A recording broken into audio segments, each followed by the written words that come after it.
And so, here I reside, a lone cat, eking out his final days in this dreary collegiate setting. Days pass, and I ask myself, how did I come to this? What has my life turned to? But nevertheless, I will withstand these tiresome buffoons. As I have always been, I am a survivor. I am cat, made of steel, not wood. I am Rowdy. So you may wonder how I came here, separated from my own kind and left to my own devices. It's thanks to this man.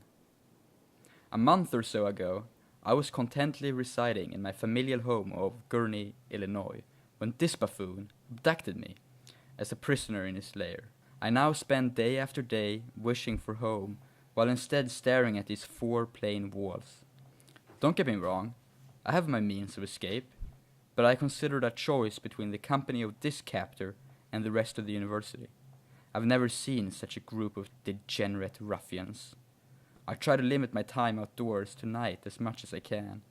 In the meantime, here I reside, counting the seconds, which turn into minutes, then hours, then days. So me and Rowdy were like best friends. I guess you can say that we've been like best friends since we were kittens. I've got a picture.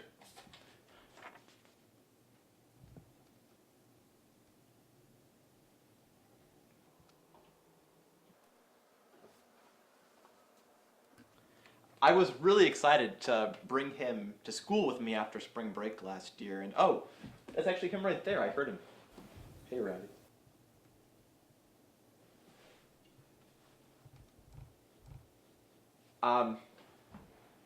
Yeah, and so we hang out, we play pranks on each other. He plays more pranks on me than I guess. Just the other day, he scared the bejesus out of me. Ah! Yeah, what a guy. I thought about killing him. I was so close too. A slip of my claw under his throat. It would have all been over. But then I asked myself, what would I have really gained? Who knows what would have become of me once my owner died? Perhaps I would have been taken in by the authorities. The home for troubled cats. I could be put down. And even if they hadn't matched the paw prints, I don't know what Stephen intends for his estate. I could, God forbid, be passed on to one of his equally insufferable comrades.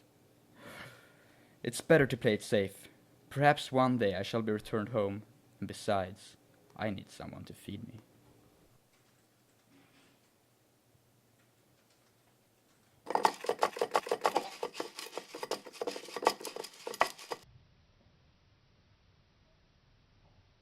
So after high school, I went off to college. Roddy stayed at home.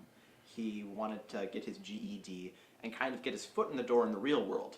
So he took a job as a doorstop, and I guess you could say he got his paw in the door. I prefer not to talk about that. I couldn't see him enjoying it, so I brought him back to school with me, and it's really been a hell of a time ever since.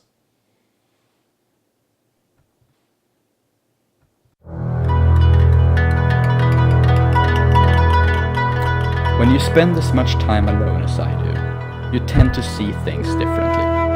I surveyed this campus. I surveyed this city.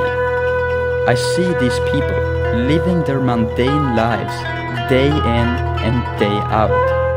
I am disgusted. Or maybe I just need to get laid, an issue when one's own species is in short supply. My darling, I love you. Where have I been all your life? You are the aroma of spring flowers that bloom in the spring. You are the fragrance of wondrous and exotic perfumes. What I wouldn't You are give the- to have a gentle purr drift into my ear, to feel my rough pads in another's soft fur. There was one night though, but I feel it must have been a dream. It was a night like any other. I was roaming the streets, alone with my thoughts, when I heard it. I didn't think much of it at first. But then I saw her.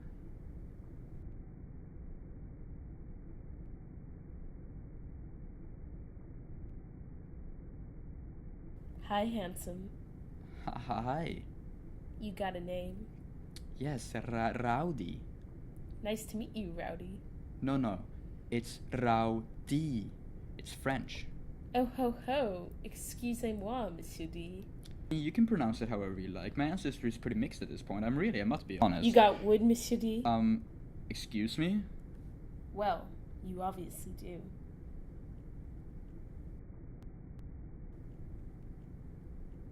And I never saw her again.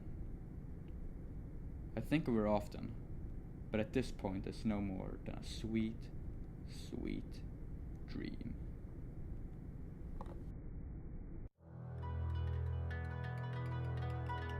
But as I said, I'm a survivor. I will make it through.